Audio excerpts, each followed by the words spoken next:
तर मुंबई गोवा राष्ट्रीय महामार्गावर दरड कोसळली आहे। नडगाव गावाजवळ दरड खाली आल्यामुळे तिथली वाहतूक विस्कळीत झाली आहे। आपत्ती विभागाचे अधिकारी सध्या घटनास्थळी दाखल झालेले आहेत आणि तिथल्या परिस्थितीची ते पाहणी करत आहेत। मुंबई गोवा राष्ट्रीय महामार्गावरची ही घटना आहे।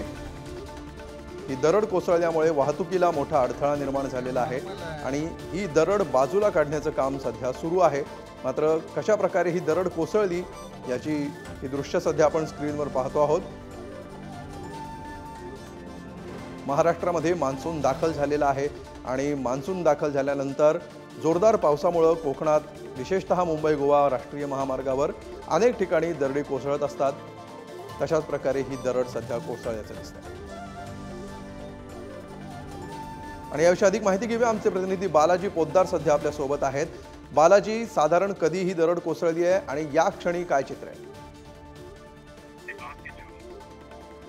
6:15 वाजता ही घटना घडली। मुंबई गोवा राष्ट्रीय महामार्गावर नडगाव गावाजवळ ही घटना घडलेली आहे। दुपारी 2 वाजल्यापासून महाड शहर व परिसरामध्ये मोठ्या प्रमाणात मुसळधार पर्जन्यवृष्टी सुरू होती। त्याचाच परिणाम म्हणून ही घटना घडली असावी असे मानले जाते।